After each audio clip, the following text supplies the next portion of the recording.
Hi, it's Sabine from Pangolin Photo Safaris, and in this episode I will guide you step by step through my setup of the Canon EOS R3 for wildlife photography.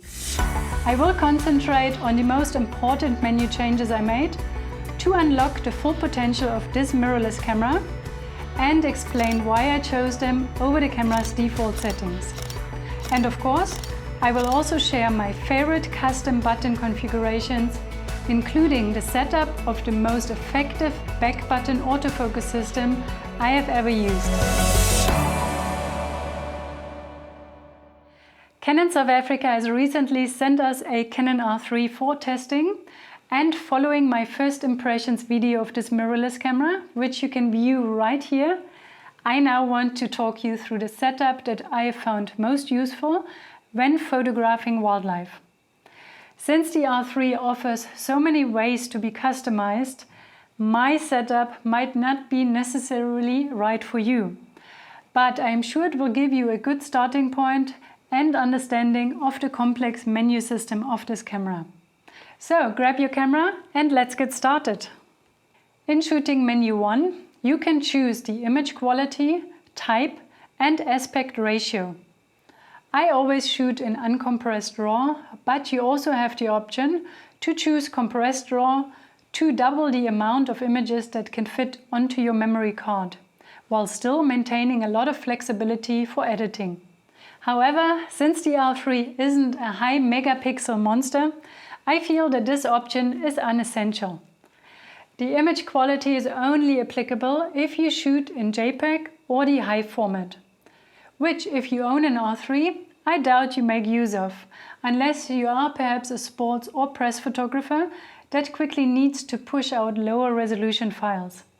As for the cropping and aspect ratio, I've never been a fan to crop in camera and rather have the flexibility later in editing. So I leave it on full. In shooting menu 2, I won't change much except the ISO speed settings. I personally like to use the auto ISO feature in combination with the manual mode on the camera. So the ISO speed is set to auto, and since I'm not comfortable with noise above ISO 25600, I keep the maximum range limited to that value. I will leave shooting menu 3 as is, including the light metering mode, which is evaluative, and my preferred light meter, and continue on to tab number 4. Here I make sure the color space is Adobe RGB instead of sRGB. Although color space does not matter for raw images, Adobe RGB just gives a slightly more accurate histogram to determine the correct exposure, since the camera shows histogram based on camera rendered JPEG files. I also have all lens aberration correction features turned off, as these slow down the camera and are only needed when shooting in JPEG. For RAW files, these corrections will be done by your editing software later. There is nothing I want to change in shooting menu 5 and 6, and in tab 7 we have the drive mode. Now I have mine currently set to high speed continuous plus, which in combination with the electronic shutter gives me up to 30 frames per second. Now that is a lot of images to go through at the end of the day, and you'd definitely want a quicker way to switch between H+ and H, which is only 15 frames per second, with the electronic shutter enabled of course, rather than having to come back to the menu each time. I'll show you in a bit my workaround on that. If you change to the mechanical shutter, the numbers will change. High continuous plus is then 12 frames per second, high speed is 6 frames per second, and low speed will be only 3 frames per second. Most times, however, I found myself using the electronic shutter, so let me set that back. Quite important in this menu is to have release shutter without card set to off, as a safety precaution that hinders you to take any images if there is no memory card inserted in the camera. Now there is something you need to know about shooting menu 8. One of the items within this menu, the image stabilization mode, will only be visible if a lens that hasn't got any stabilization built in is attached to the camera. If you use a stabilized lens, however, you won't see this menu item at all. The reason for that is that Canon's in-body stabilization works in conjunction with the stabilization in the lens and can't be turned on and off separately. So the in-body stabilization will only be active if you switch the stabilization on at the side of your lens.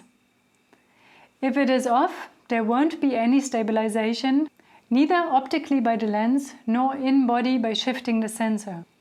Only when attaching a non-stabilized lens will the option to enable in-body stabilization exclusively exist.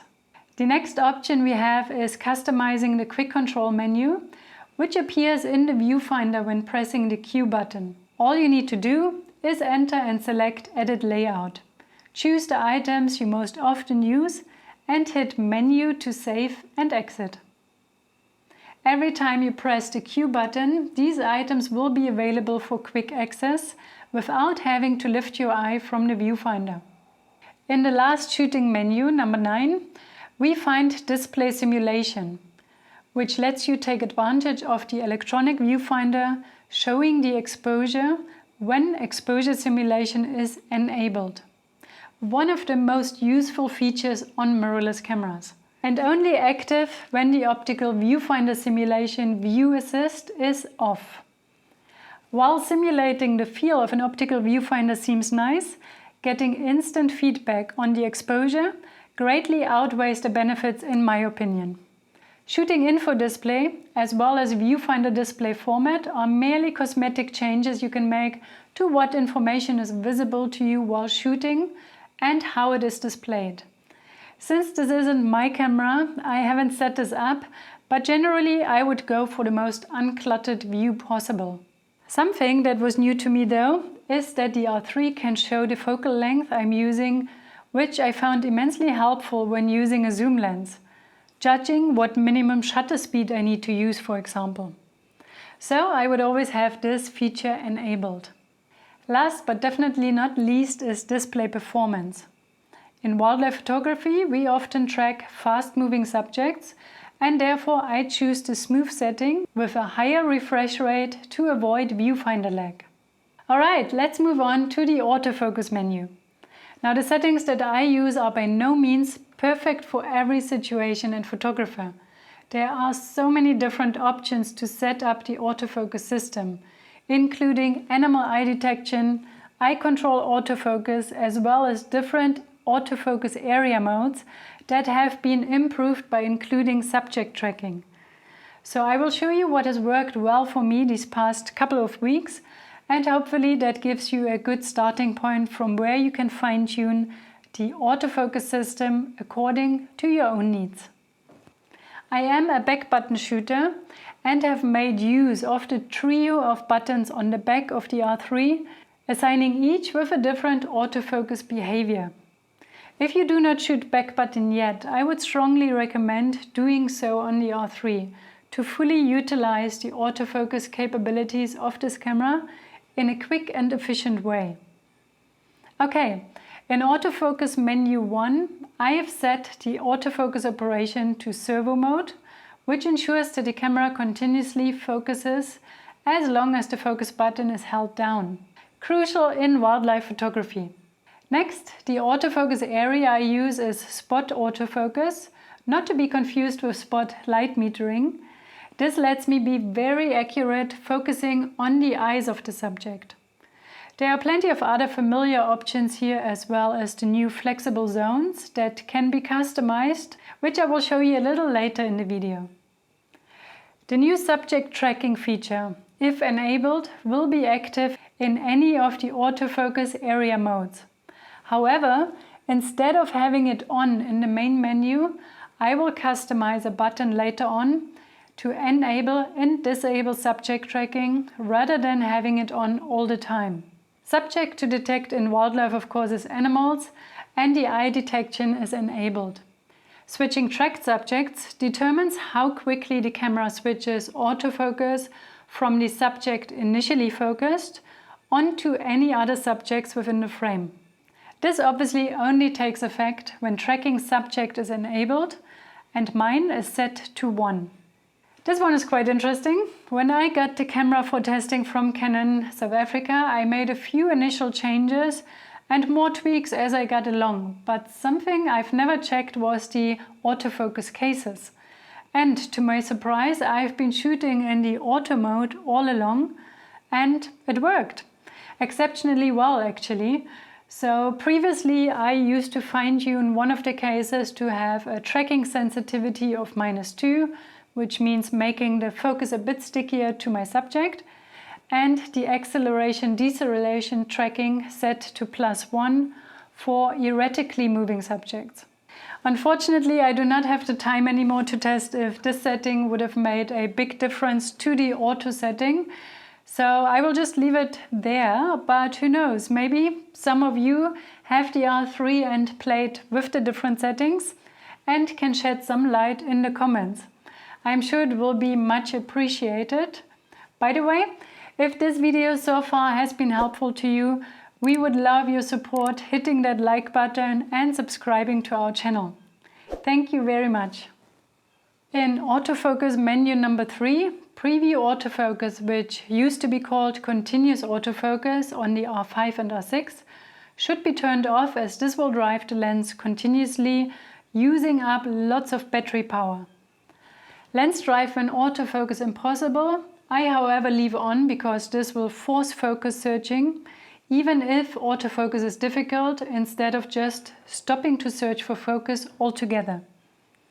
I've changed nothing more in the autofocus menu. Tab 4, 5 and 6 should all be the default settings, which means that we can have a quick look at the playback menu. In tab 3 under magnification, I like to have actual size set with magnified position from focus point, which lets me quickly check the sharpness of the image rather than having to press the magnification glass multiple times. Next, I set up the image jump to be 30 frames at a time to quickly search through many photos simply by turning Control dial 2. A feature that might be useful to some is the setup of recording a voice memo to your images. Imagine you've just photographed a new bird and the guide shouted out the name, but you've forgotten again by the time you get back home. With the voice memo, you can record the name straight to the file. I've set mine to play and record, so holding the rate button down lets me record Woodlands Kingfisher, while tapping the rate button once will play my recording back. In the last tab, I have highlight alert enabled, which shows at playback whenever there is overexposure and therefore loss of highlight data. And I also find it helpful to have the AF point display on to see if I accurately focused. The network section is used to manage GPS, Wi-Fi and Bluetooth connections. I don't use any of this, so I have the airplane mode turned on and GPS disabled to preserve my battery life. Heading into the setup menu now, I have the record function plus card folder select for stills set to auto switch card, so once the first card fills up, it will overflow to the second one. And I want the CF Express Type B card, which is number 1 in the card slot, to always have priority for both stills and video shooting, as it is the faster card. Within Setup Menu 2, we have control over sounds that the camera is making, and that isn't just the autofocus beep anymore, but also, as you can see when we enter volume, the fake shutter sound when shooting with the electronic shutter, the focus beep, the touch sounds and the self-timer. I find it incredibly helpful to have a slight sound when shooting in electronic shutter, because previously when using the R5 and R6 I did not like the complete silence and often therefore switched back to the mechanical shutter instead. So hearing a confirmation when you actually take images is nice, and it still feels soft enough not to disturb animals. And for the few occasions where you need complete silence, like shooting out of a height for example, you can simply dial it to 0. All the other options I've muted completely not to make any accidental noises in crucial moments. So leave beep enabled and adjust the volumes as you please. A few power saving options if you want to retain battery life is to set shorter times to dim the screen, power it off, as well as the auto power off and viewfinder off. These are the values that I've been using, which worked well for me. At the top of the Setup menu 3, we find Screen Viewfinder Display. And my recommendation would be to set this to Auto 2, which switches automatically between the viewfinder, unless you know that you only use one of the two. The items further down I do not change, and moving on to tab number 4, I have eye control enabled because I think it is a great feature that helps me to quickly shift autofocus between subjects. So basically the camera is supposed to focus wherever your eye looks. Imagine 2 elephants playing in the water and constantly disappearing beneath the surface, changing within the focal plane. Neither the spot autofocus nor the animal eye detection works great in this scenario. The eye control, however, worked beautifully and much faster than I would have ever been shifting the focus point myself. To set it up, you will have to go through a calibration process, which only takes a few seconds and should be done in both horizontal and vertical position. After the calibration is done, you can save it under your name on one of the 6 memory banks. That way, more than one person can use this feature. Or if you wear contacts or glasses, you could create different profiles depending if you shoot with or without them. Canon also says that the eye control accuracy can be improved repeating calibration under various levels of brightness for the same calibration number. So basically the camera can learn about eye characteristics from the calibration data it collects. Now, having the eye control enabled in the menu means that you will constantly see a pink circle bouncing around in the viewfinder. When I started shooting like that, it was very distracting, so I have customized a specific button which can toggle the eye control on and off.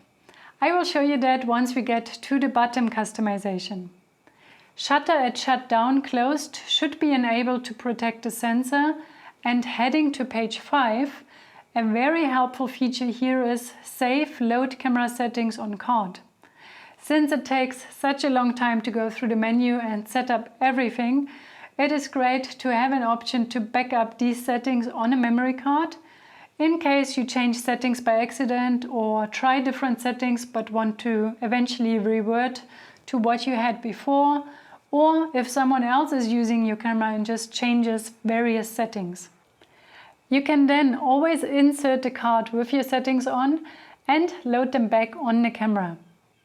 As the name suggests, the custom function menu offers plenty ways to customize buttons and dials fitting your personal shooting style. On page 2, I have restricted my shooting modes and unchecked custom mode 2 and 3. I will elaborate on the reason for that a little bit later. Then jumping straight into page 4, because I left everything else at the default settings, I guide you through my custom dials and button setup. Let me start with the custom dials. As mentioned earlier, I shoot in manual mode with auto ISO and have my main dial setting the shutter speed, the quick control dial number 2 for exposure compensation, and the quick control dial number 1 in the back of the camera for the aperture setting. I currently do not use the control ring, which is only found on RF lenses and EF to RF adapters with a control ring built in. I simply haven't found it to be comfortable to use with long lenses shooting out of the hand, and also haven't found another setting that I desperately need to adjust on the go. That is just personal preference though, and you can check if you find a setting you would like to assign to the control ring. You can obviously set it to that.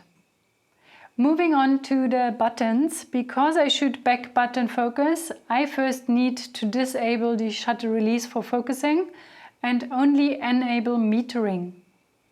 Next, I am going to jump over a few buttons which we come back to in a minute, to the AF on button in the back of the camera. This will be my first out of 3 back buttons for focusing.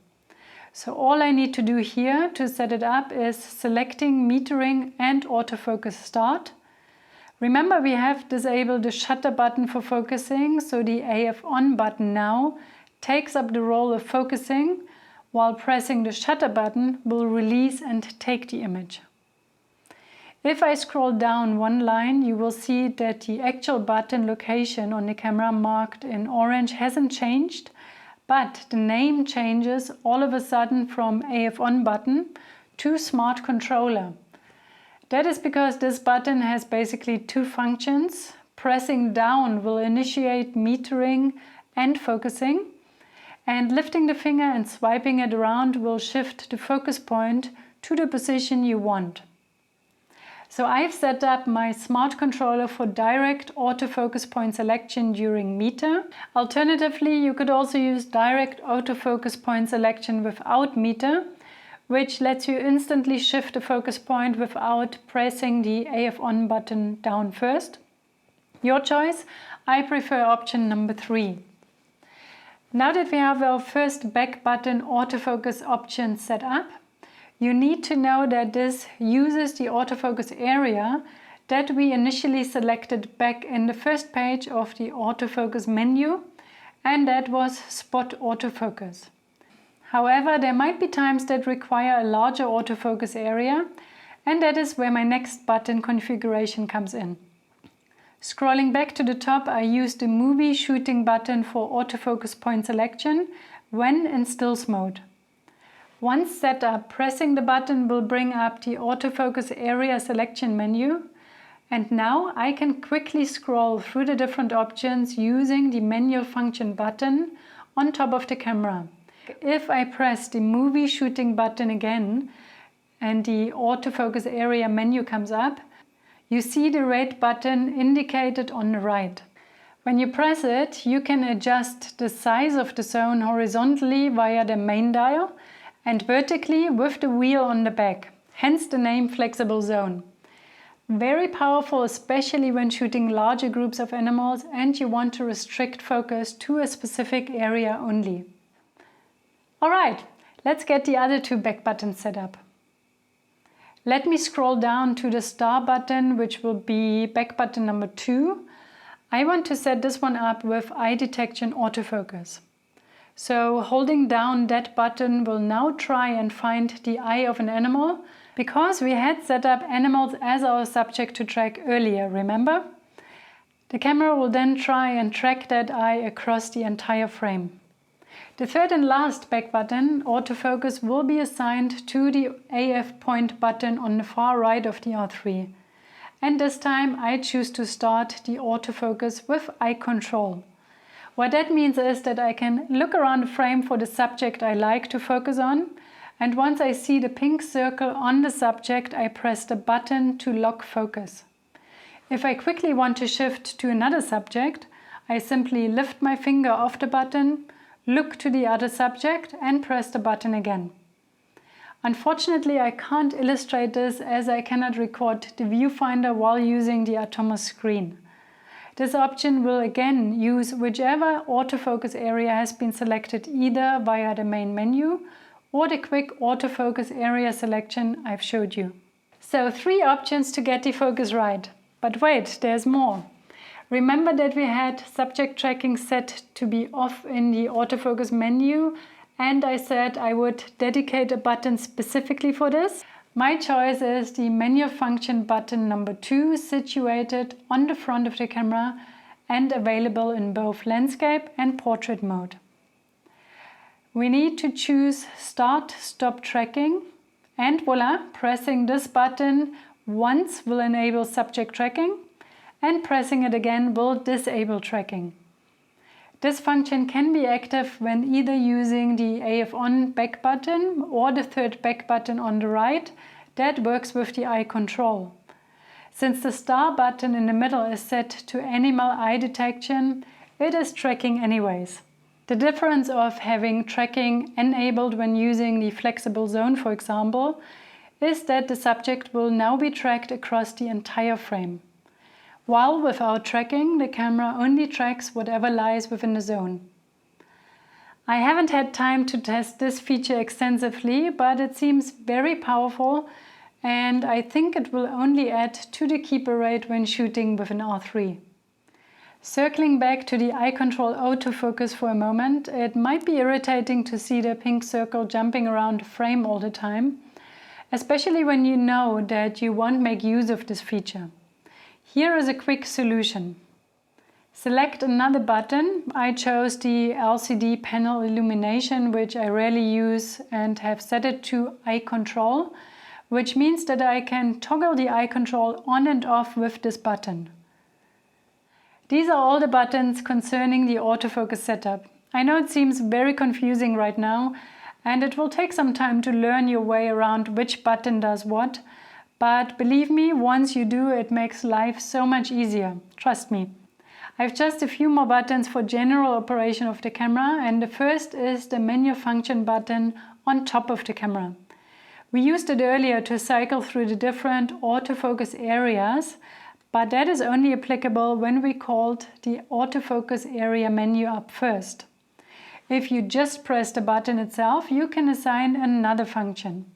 And very helpful for me is having the menu function button set up as my one and only custom shooting mode for slow motion panning. If that is something you would like to try, first dial in the settings you want. I use TV or shutter priority mode with the ISO set to auto and a shutter speed of 1/40th of a second. And of course the usual things like servo mode as well as high speed continuous shooting, and I like spot focusing for panning.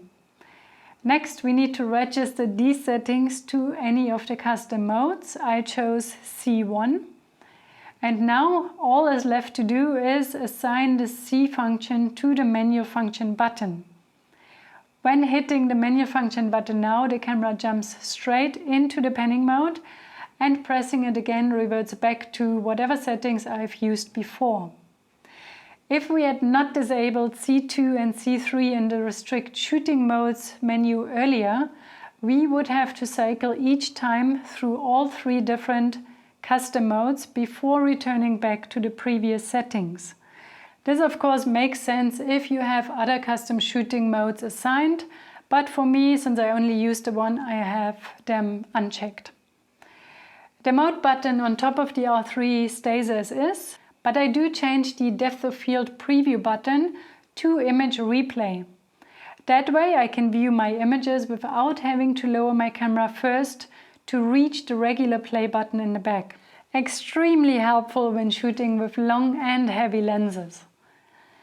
The lens function button is set to off, and the set button I use to dial in function settings, specifically changing from high speed continuous plus to regular high speed and vice versa. And lastly, the traditional joystick or multi-controller is also set up for direct AF point selection, although I mainly use it to navigate through menus instead. In Custom Function Menu 5, the Smart Controller and vertical shooting controls should definitely be on, and I also like to keep the easy switch between photo and video mode. And these are all my customizations on the R3. As you can see, there are endless possibilities, and you have to shoot a while to figure out what setup is right for you. Nevertheless, I hope you could take some valuable information from this video. If you did, don't forget to give us a thumbs up, and if you want to test drive your R3 or any other camera for that matter, why not join me on a photographic safari? I'll leave a link in the description below if you are interested. Thank you very much for watching, and see you soon. Bye bye!